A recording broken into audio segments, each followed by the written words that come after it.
Ravana malala ampitombona aminareo ane ny fahasoavana sy ny fiadanana avy amin'Andriamanitra raitsika sy Jesosy Kristy tsika. Itokana an'izao fanamiana vaovao zao tsika ny angatany ianareo todika aty amin'ny altara. Hoy ny soratra masina, ary manaova fitafiana masina ho an'ny Arona rahalahinao ho voninahitra sy ho fahatsaran-tarehy. Ary ampiankanjoy an'ny Arona ny fitafiana masina dia hosory sy amasino izy mba ho mpisorona ho ahy. Amen. Vavaka isika. Irandriamanitra rainay io, isaoranay amin'ny anaranao satria mbola nomeno an'izao fitafiana ahafahana ndray entina midera mankalaza ny anaranao.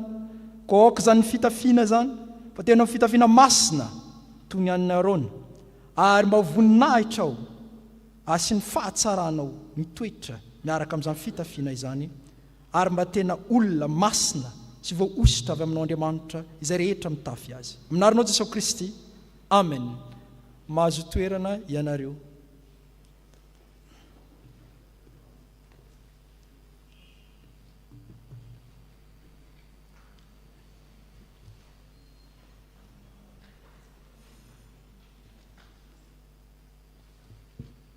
Avana malala rehetra ao amin'ny tompo dia mbola faly miarabantsika indray tratry indray izao andro fahaefatra hiatrehantsika ny herinandro masina izao. Manorina ny fanekeny tompo izany loha hevitra izay banjinitsika mandritra izany. Andehantsika ry havana hiara-hitsangana. Ry havana malala rehetra ao amin'ny tompo mbola ho ampitombona ao aminareo ny fahasoavana sy ny fiadanana avy amin'Andriamanitra ray sy Jesosy Kristy tompontsika. Amen. Ho fiderahantsika an'Andriamanitra dia ndeha rahantsika mamaky ny salamo 770 ka ny andininy voalohany hatramin'ny andininy 7. Salamo 770 ka ny andininy voalohany hatramin'ny andininy 7. Aorinan'izay ny firana FFPM larana 700 ka ny andininy voalohany ary isy ny vavaka ary tsy mipetraka isika raha tsy vita ny famelan-keloka. Vita ny famelan-keloka dia miakatra avy hatrany ireo tompona anjarany amin'ny vakiteny sy ny vavaka. Rehefa hita izany salamo izany ry havana dia ndeha rahantsika mamaky amin'ny anaran'i Jesosy hoy ny soratra masina. Aleloia, fa tsara ny mira ho an'Andriamanitsika. Eny, mamy sady mendrika ny fiderana. Manangana ny Jerosalema Jehovah, mamory ny Israely vahoaka izy, mahasitrana ny torotoro fo izy, sy mameno feriny. Milaza ny isan'ny kitana izy, samy tononona amin'ny anarany avy izy rehetreny. Lehibe ny tompontsika sady be hery, tsy hita rano ny fahalalana. Manandratra ny mpandevitra Jehovah, fa mampihetry ny ratsy-panahy hatramin'ny tany. Mira fiderana ho an'i Jehovah, mankalazana Andriamanitsika amin'ny lokanga. Amen.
Andriamanitra ray zanaka fanahy masina rainay amin'ny alalan'i Jesosy Kristy tompo sy mpamonjy anay ianao. Mbola faly misaotra anao zay Jesosy Kristy io ny amin'ny famindrapo sy famelan-keloka fahasoavana izay mbola omena ao anay tsirairay avy, ka izany mbola matoiza ao anay tsy mahalanyndritra anay tompo. Misaotra satria lehibe tsy takatry ny sainay tokoa ny fahalehibeazan'ny fitiavanao.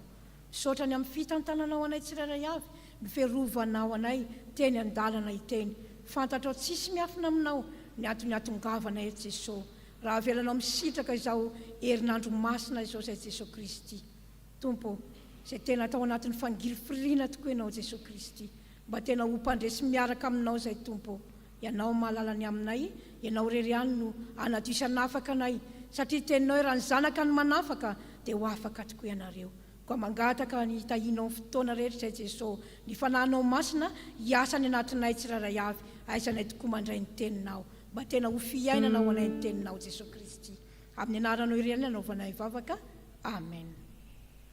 Raiso am-pifaliana sy amin'ny fanantenana riavana ny famelan-keloka izay omen'ny Tompo antsika. Fa voasoratra hoe izao no nanehoana ny fitiavan'Andriamanitra antsika. Andriamanitra naniraka ny zanany lahy tokana tamin'izao tontolo izao mba havelona antsika amin'ny lalany. Izao ny fitiavana, tsy nitiavantsika an'Andriamanitra fa nitiavany antsika ka nanirahana ny zanany ho avitra noho ny fahotantsika. Koa ambara amin'ny anaran'i Jesosy Kristy fa voavela ny elokareo miderany Tompo. Sambatra ny olona izay voavelany elo sy voasarona ny fahotany. Sambatra ny olona izay tsy sain'i Jehovah eloka ary tsy misy fitaka ny fanahy. Amen. Aoka hipetraka ny fiangonana.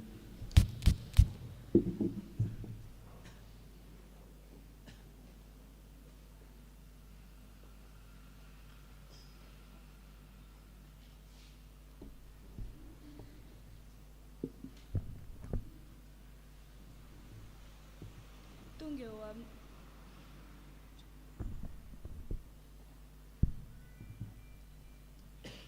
amin'ny fotoana hamakiana ny teny soratra masina sika ariavana.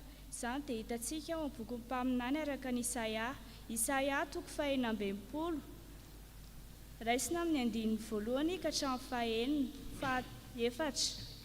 Isaia toko 220 raisina amin'ny andininy voalohany ka hatramin'ny fahaefatra.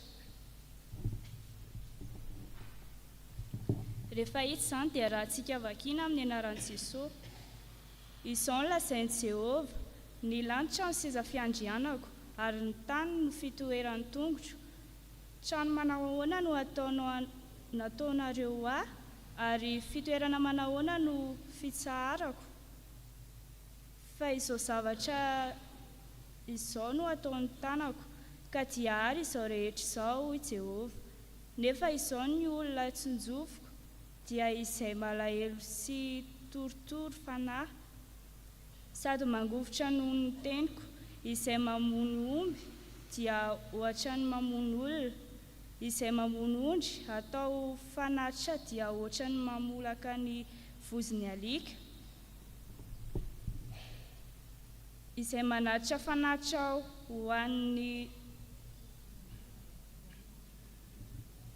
fanatitra ho an'ny dia ohatra ny fanatitra rankisoa. Izay mandory didin-kazo mantopofona no fanatim-pahatsiarovana dia ohatra ny misaotra sampy.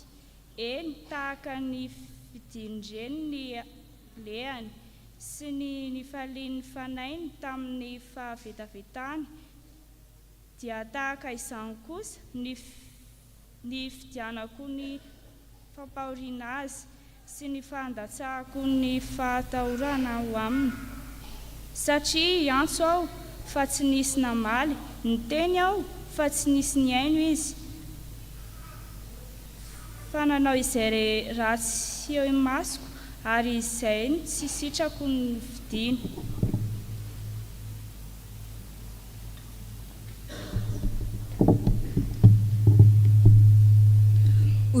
Hotoizantsika ny famakiana ny teny soratra masina dia izay hita ao amin'ny epistily ho an'ny Hebreo toko 10 ny andininy 920 ka hatramin'ny 130. Hebreo toko 10 ny andininy 920 ka hatramin'ny 130. Fa raha amin'ny manota isika rehefa nahazo ny fahalalana tsara ny marina dia tsy misy fanatitra noho ny hotintsony. Fa fiandrasana mahatahotra amin'ny fitsarana ary fahatezerana amin'ny rehitra izay andan'ny fahavalo rehetra kosa izay manohitra ny lalàn'i Mosesy dia maty amin'ny teny vavolombelona 2 na 3 ka zay sina famindram-po.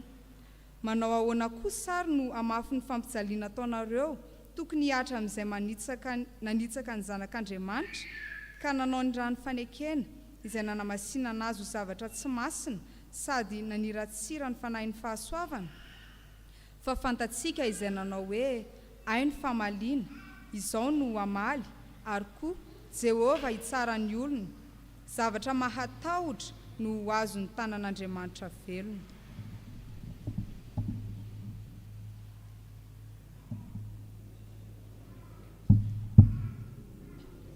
Filazantsara araka ny Marka toko 4:10, andiny 10 sy 11. Marka toko 4:10, andiny 10 sy 11. Rehefa hita izany dia ho vakiantsika ao am-pitsanganana. Ary Jodasy Iskariota, ilay isan'ny 12 lahy, dia nakao amin'ny lohan'ny mpisorona hamadika an'i Jesosy aminy. Ary rehefa mandray izany izy ireo dia faly ka nanaiky hanome vola azy. Ary Jodasy dia nitady izay andro ahazony mamadika azy. Ray masino manosinana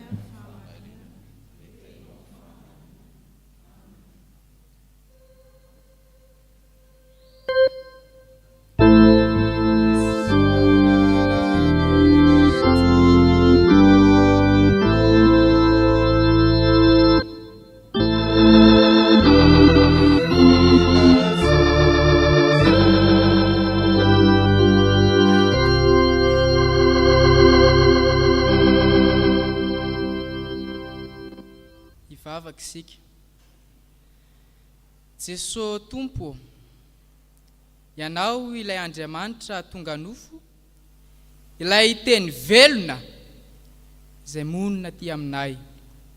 Koa ankehitriny raha hanambara ny sitraponao ianao, dia angatahanay ny fanahy masina hanazava ny teny aminay, fa indrindra ihany koa hanazava ny fonay sy ny sainay, izay efa nohameziny ny faharatsiana. Ianao fanahy masina no angatahana hanazava izany. Koa mitenena Tompo amin'ny alalan'ny mpanomponao, fa vonina iaino izahay mpanomponao. Amin'ny anaranao Jesosy, amen.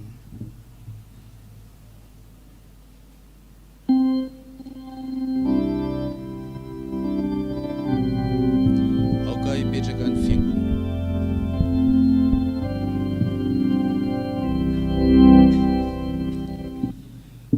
Malalin'Andriamanitra sady voantso ny masina ho aminareo ane ny fahasoavana sy ny fiadanana avy amin'Andriamanitra ray sy Jesosy Kristy Tompo ary ny fampiraisana avy amin'ny fanahy masina. Amen. Ny Hebreo toko 10, ny andininy 9:20 ka hatramin'ny andininy 1:30 no angalatsika afatra ny amin'ny tian'io ity. Mbola ao anatin'ny fibanjinana ny lohahevitra sika manao hoe manorina ny fanekeny ny Tompo. Manorina ny fanekeny ny Tompo. Raha mijery ny vaninandro ankehitriny sika ry havana, dia tafiditra ao anatin'ny vanim-potoana ny fisehoana ivelany isika izao. Izany hoe sarobidy amin'ny olona kokoa ny tsara ivelany no ny tsara anatiny. Azontsika tarafiny izany amin'ny toetra eny anivon'ny fiarahamonina, ka niazakazahany olona ankehitriny dia ny atonga anazy ho tsaratsara kokoa ny fijeriny olona azy. Azontsika tarafina ihany koa zany ny amin'ny fivoaran'ny teknôlôjia. Anisan'ny malaza indrindra sy be mpanao indrindra ny selfie ohatra, ny TikTok. Ny ivony reny dia tsy inona fa ny tena. Ry havana malala, ao anatin'izany indrindra no ahatsapana fa sahin'ny olona ny manao zavatra tsy araky ny sitrapon'Andriamanitra, kanefa azahoany j'aime maromaro na j'adore maromaro. Ny vokatra zany anefa dia mialefy ny ara-panahin'ny olona, tsy mahasedra fakam-panahy intsony ny olona, ary mora miozozona ny finoany. Ary indrindra ary ny tena loza dia lava ao anatin'ny tsy finoana mihitsy azy. Izany indrindra ny nanoratana an'izao epistily ho an'ny Hebreo izao, no ny fahatsapan'ny mpanoratra fa ny aniembotra ny olona, ny atsinjoro tamin'ny finoana tsoa ny olona. Ka ity perikôpa izay misy atsika ity dia maneho ny fampirisihana sy ny fananarana ho an'izay malaina ka hiembotra amin'ny finoana. Satria ny antony dia izao, Andriamanitra dia hitsara antsika Andriamanitra, kanefa kosa ankehitriny dia mbola manorina ny fanekeny aminao izy, manorina ny fanekeny ny tompo, ka miantso hoe aza mini manota intsony, aza mini manota intsony. Ny 2:20 sy ny 2:17 no ametrahantsika ny an'izany afatra izany.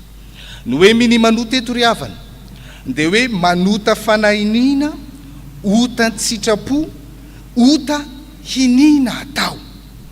Mazava arak'izany fa ity andinin-tsoratra masina ity dia mitodika bebe kokoa amin'ny olona efa kristianina, olona efa navotany Kristia, olona efa nandray ny famelan-keloka ary olona efa nandray ny famonjena, kanefa mbola miaina ao anatin'ny ota ihany, mbola mininy manao ny sitrapon'Andriamanitra ihany. Izany hoe efa fantatra izao fa tsy sitrapon'Andriamanitra izany dia mbola tanterahana ihany. Ka ny ambareto zany ry havana, dia raha mini manota isika dia tsy misy tombony ho antsika intsony, naloran'i Jesosy Kristy ny tenany ho famonjena antsika, satria tsy misy intsony ny fanatitra fandroany na Jesosy Kristy fandroany ombona eo amin'ny azo fijaliana ho fanatitra ho an'ny eloka, fa indray mandeha monja ihany. Voalaza eo amin'ny 2:7 ry havana, fa rehefa mani manota isika ka tsy mitsahatra manota ary manao fanahiniana tsy manaraka ny sitrapon'Andriamanitra ka tsy mibebaka, dia manitsaka ny zanak'Andriamanitra isika ary manao ny rano fanekena azy nanamasinina antsika ho zavatra tsy masina, maniratsira ny fanahin'ny fahasoavana izay andraisantsika fitahiana ao amin'ny Kristy.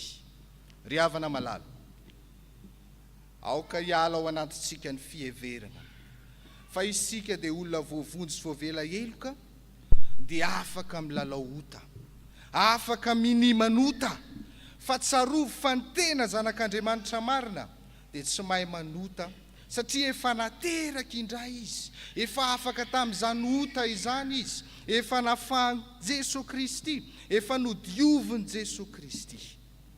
Noho izany ry havana malala, miantso anao ny tompo anio, hendre tsara, mijoroa amin'ny finoana, tazomafy izay anananao mba tsy hisiaka ny soatom-boninahitra ao, amasino ny tenanao, indrindra fa amin'izao herinandro masina izao, manarany sitrapon'Andriamanitra marina ary tena iaino zany, fa aza raraotina amin'ny famindram-pony kosa Andriamanitra. Fa ny faharoa ry havana, dia manorina ny fanekeny ny tompo, dia matahora ny ho azo ny tanan'Andriamanitra velona, matahora ny ho azo ny tanan'Andriamanitra velona. Dia raha antsika mamaky ny 1:30, manao hoe amin'ny anaran'i Jesosy, zavatra mahatahotra ny ho azo ny tanan'Andriamanitra velona.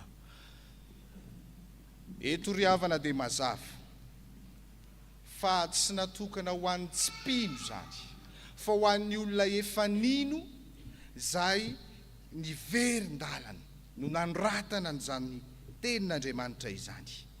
Satria matetika dia tiantsika no miresaka ny amin'ny fitiavan'Andriamanitra, ny amin'ny famindram-pon'Andriamanitra mandrakariva, kanefa tokony ho tsaroantsika lalandava fa Andriamanitra dia tsy maneho fitiavana na fiantrana ho an'izay olona mini manota hatrany eo aminy, na koa ho an'ny olona izay mandany Jesosy Kristy zanany.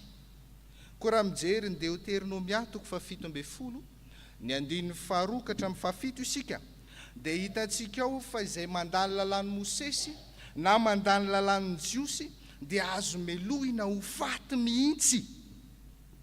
Koa manao ahoana kosa ny amafy ny saziny mandany Kristy, kanefa efa nahazo ny fahalalana tsara sy marina.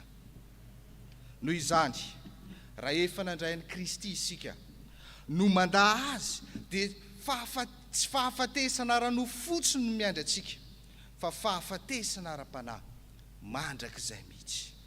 Ry havana malala, tsarovy fa fitsarana mahatahotra no miatra ny amin'izay mini manota.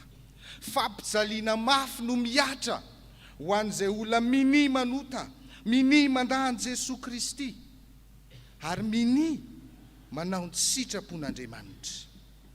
Ny antso ho anao an'io dia izao: mandosira ny fitsarana ho avy sy ny fahatezerana maharitra hitsaran'Andriamanitra ny olombelona. Aoko fantatrao fa faniratsirana ny zanak'Andriamanitra ny fiverenana aminota na ny ota fanahiniana atao. Ry havana malala, aza misafidy ny fitsarana sy ny fanamelohana ianao, fa efa nafahany Jesosy Kristy ianao, ka miambena mandrakariva, tsy ho lavo-pahotana indray. Fa raha efa lavo ianao, dia izao no atao: mibeba. Ibeba ho avokoa ny ota rehetra vitanao, ka aza miverina amin'izany intsony. Dia ho anao izay mihevitra fa efa mijoro tsara, mitandrema, ndrao lavo. Raha fitiana ry havana ny afatra izay nomena ho antsika dia izao: hitsara antsika Andriamanitra, kanefa ankehitriny izy dia mbola manorina ny fanekeny, ka miantso antsika aza mini manota intsony, aza mini manota intsony, ka hamasino ny tenanao ary manekeny sitrapon'Andriamanitra. Ary ny faharoa dia ny hoe matahora ny ho azo ny tanan'Andriamanitra velona, fa hitsara antsika izy ko miambena. Aza vela andresy anao ny fahotana. Ho an'Andriamanitra irery ny voninahitra. Amen.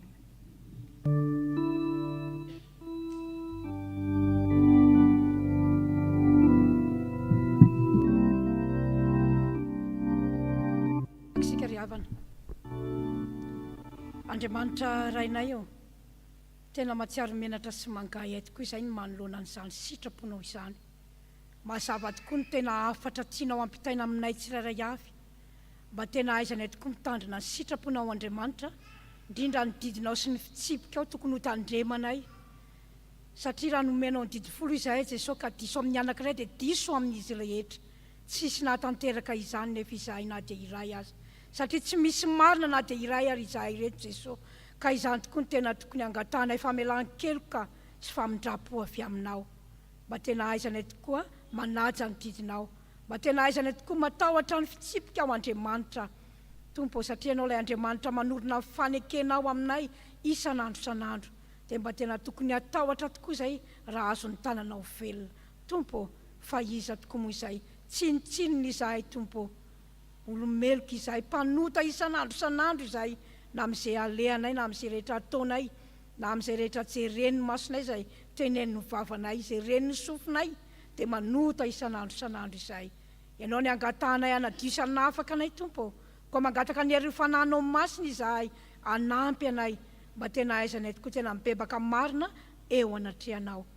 Jesosy, maminay loatra izany vavaka izany, raha kambanay amin'ilay vavaka nampianarinao manao hoe: rainay ao sy any an-danitra, ho amasinina ny eny anaranao, ho tonga ny eny fanjakanao, atao ny sitraponao, ety an-tany tahaka ny any an-danitra, omeo anay ny anina sahaza ao anay, ary mamelany elokay tahaka ny namelanay izay meloka taminay, ary aza mitondra anay amin'ny fakapana, manafahanay amin'ny ratsy, anao ny fanjakana sy ny hery ary ny voninahitra mandrakizay. Amen. Andehantsika ry havana hanavao ny fandroratenantsika amin'ny alalan'ny rakitra, ka ny hira 570 ny ataontsika, dia rehefa vita ny rakitra dia mijanona ny hira. 570 ny ataontsika mandritra fitatazana ny rakitra. Sa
filazandrarany sampana foitsika ry havana.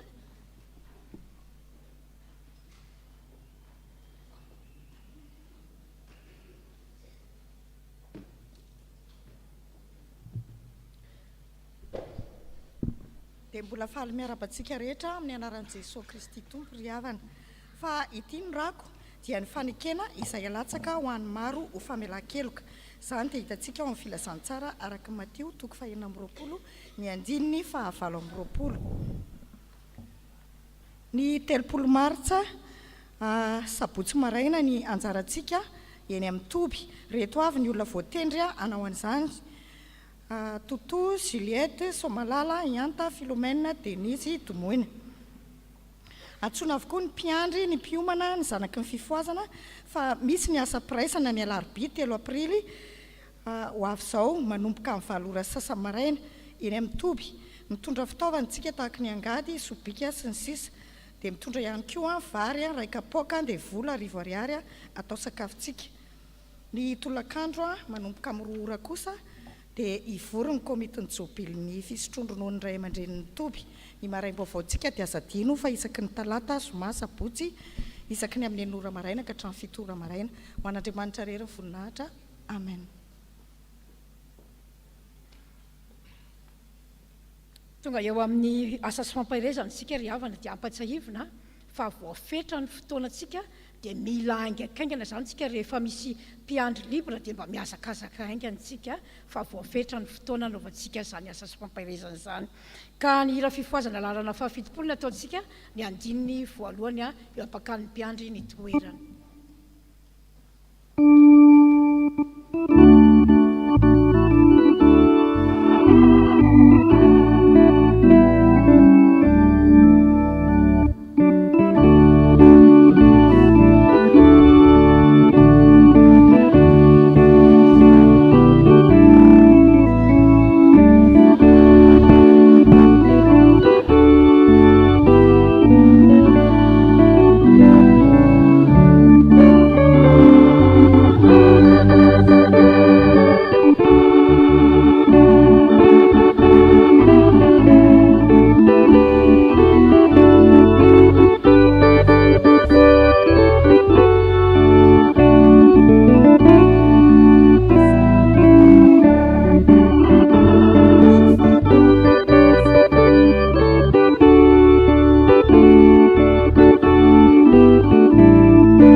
Jesosy Tompo, misaotranao zahay noho ny teny izay nambaranao tamin'ny alalan'ny mpanomponao.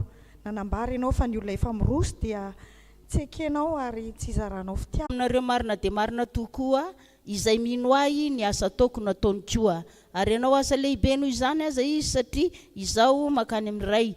Ary na inona no angatanareo amin'ny anarako dia ataoko izany mba hankalazana ny ray eo amin'ny zanaka. Raha mangataka zavatra amiko amin'ny anarako ianareo dia ataoko izany. Raha tia ahy ianareo dia hitandrina ny didiko ary izaho angataka amin'ny ray ary izy hanome anareo mpananatra hafa mba ho eo aminareo mandrakizay dia ny fanahy famarinana izay tsy azo an'izao tontolo izao raisina satria tsy hita na fantany fa ianareo no mahafantatra azy satria mitoetra eo aminareo izy ary ao anatinareo.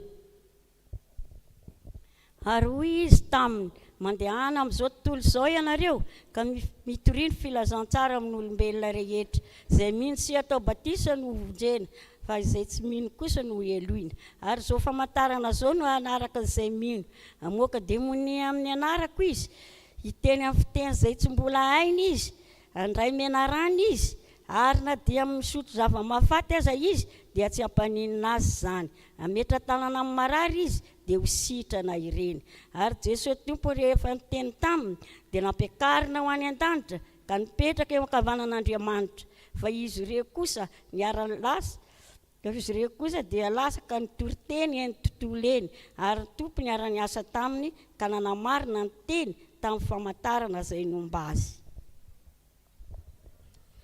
Lazaiko aminareo marina tokoa, na inona fehezinareo ety ambonin'ny tany dia ho fehezina any an-danitra. ary na inona vahanareo ty ambonin'ny tany dia ho vahana any an-danitra. Ary lazaiko aminareo koa, raha misy roa aminareo mifanaiky aty ambonin'ny tany na amin'inona ka angataka izany dia ho azony avy amin'ny iraiko izay any an-danitra izany. Fa na aiza ny angonany roa na telo amin'ny anarako dia ao afoany aho. Ary indray Jesosy taminy fiadanana ho anareo tahaka nanyranoray ihany no anirahako anareo kosa. Ary rehefa nilaza zany izy dia nanisy fofinaina ka ho izy taminy, raiso ny fanamasina, na elokiza no avelanareo dia voavela izany, ary na aniza kosa no tsy avelanareo dia tsy voavela izany. Amen. Iara hivavaka tompoko, ry Jesosy tomponay eo dia feno fisaorana anao tokoa ny fonay satria dia voavaky taminay teo ny tenim-pahefana nentina nanorenana izao asa masina izao.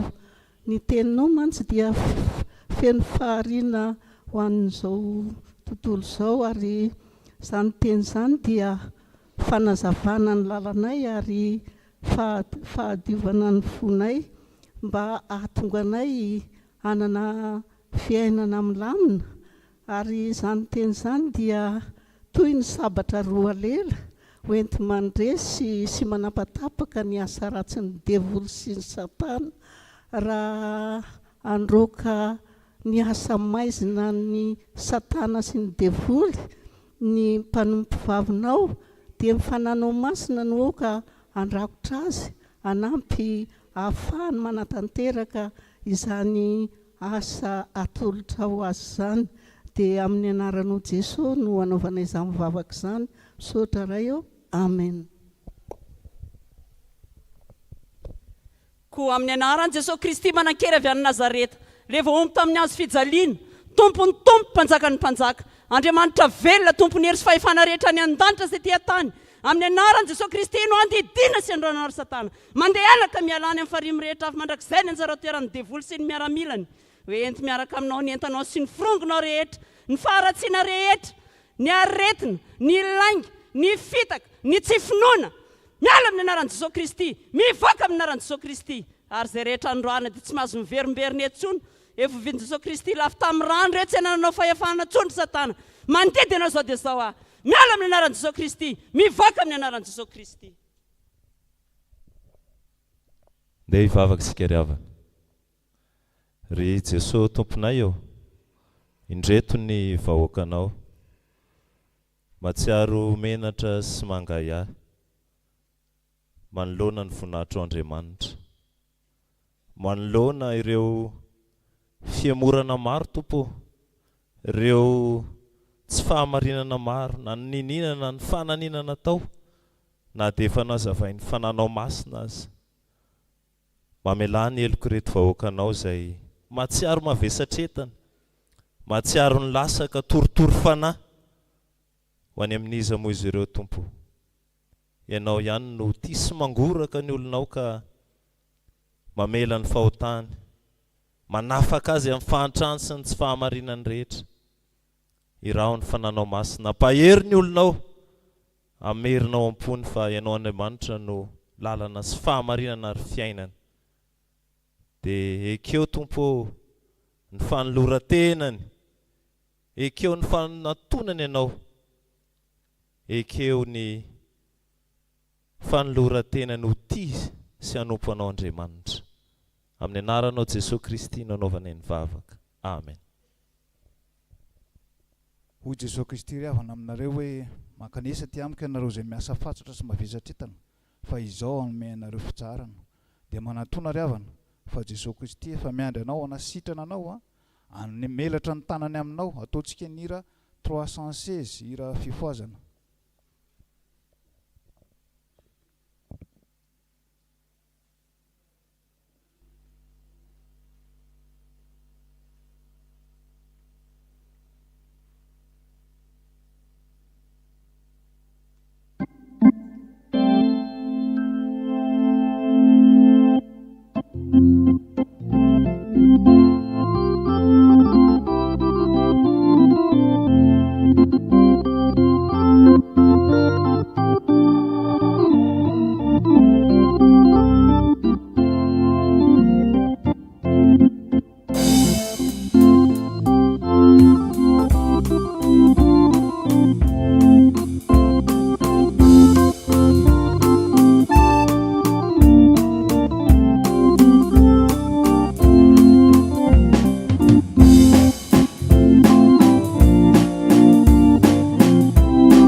7,7 firana Fifohazana 7,7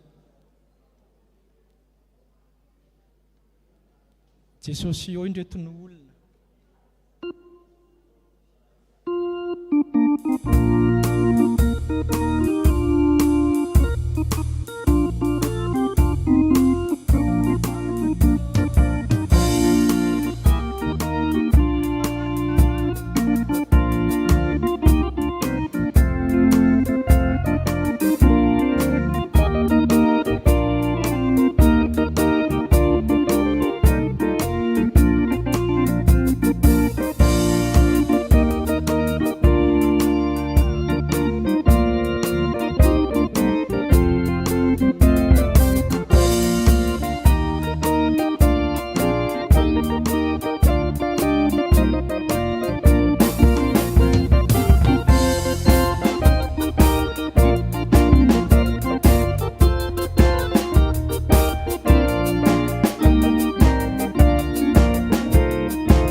Andriamanitra ray zanaka fanahy masina mbola tsy mitsara izay misaotra anao satria tanteraka indray ny asa izay nitanterahana tamin'ity hariva ity.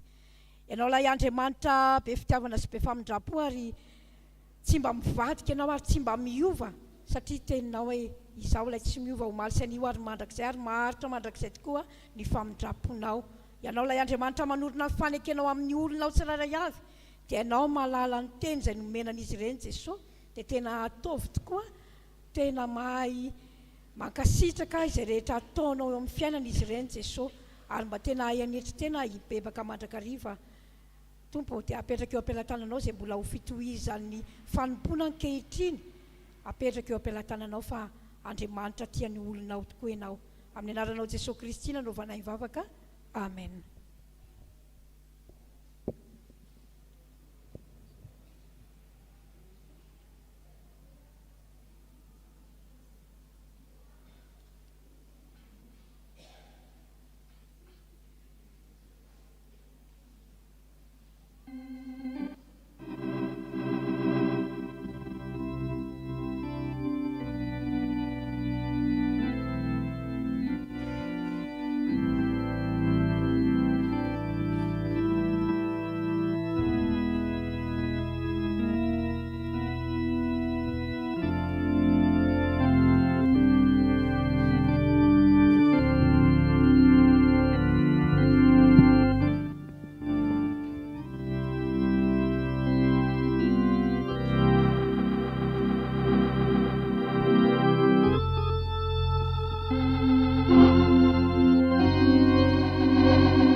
ry havana malala ao anatin'izao herinandro masina izao indrindra no andiniantsika ny tenantsika hoe hatraiza ny fanarahantsika an' Jesosy Kristy, hatraiza ny fankatoavantsika ny didin'Andriamanitra, ary hatraiza ny fanekentsika ny sitrapony. Amin'izao anjarany feon'ny fifohazany 10 izao dia toriteny amimpihetsika no tanterainay. Izany hoe misy fihetsika tanterainay eto dia ianareo mandray hafatra avy amin'izany. Misy soratra eny amin'ny akanjonay eny, karazam-pahotany izao tontolo izao. Fa toy izao ny tiavan'Andriamanitra n'izao tontolo izao, nomeny ny zanalahy tokana mba tsy ho very izay rehetra mino azy, fa hanana ny fiainana mandrakizay. Misy karazam-pahotany eny, raha voavakintsika izy tsara, raha sanatrika tsy voavaky dia amin'ny alalan'ny fihetsika no amantaranareo azy. Marina fa tsy miome isika satria mahatsiaro ny fijalian'i Jesosy Kristy, ary tsy mitehaka ihany koa isika satria mahatsiaro ny fahotantsika. Dia ny voninahitra ho an'Andriamanitra ny amin'izay rehetra tanterahana fa hanomboka izahay.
Izany ry havana ny fitiavan'Andriamanitra atsika fa fony mbola mpanota isika dia maty hamonjy atsika Kristy. Jesosy Kristy ilay tsy nahalala ota akory kanefa noho ny fahotako sy ny fahotanao dia nihetry olombelona izy, nandray ny nofo, nandray ny tena mba ho tahakaizy ianao, mba hitondra ny eloko sy ny elokao, mba hitondra ny fahotako sy ny fahotanao. Fa ianao mba ahoana? Mba tena efa nanolo tena marina va? Mba tena efa nahafoy izay rehetra nananao an Jesosy va? Fa ny ainy ry havako, ny ainy no nafoy no aisoanao. Dia samy mandini-tenitsika ao anatiny izao karemy herinandro masina izao hoe atraiza ny fanarahantsika an Jesosy Kristy. Fa ny soratra masina milaza ao amin'ny Jaona 7:1-10 hoe fa toy izao no nitiavan'Andriamanitra n'izao tontolo izao, nomeny ny zanalahy tokana mba tsy ho very izay rehetra mino azy, fa hanana ny fiainana mandrakizay.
Fun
Misaotra an'Andriamanitra isika ry havana tamin'ny fantanteran'izao fotoana izao.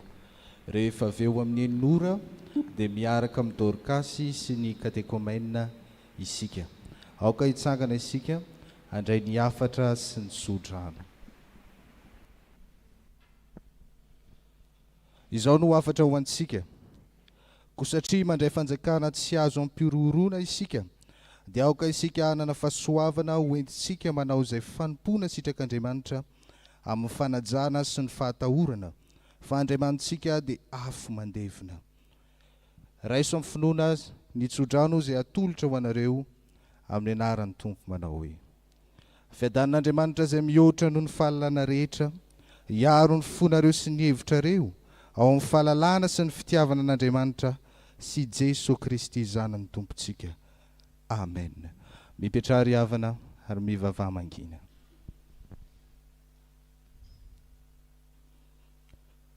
Ho an'Andriamanitra irery any ny voninahitra, amin'ny anaran'ny Ray sy ny Zanaka ary ny Fanahy Masina.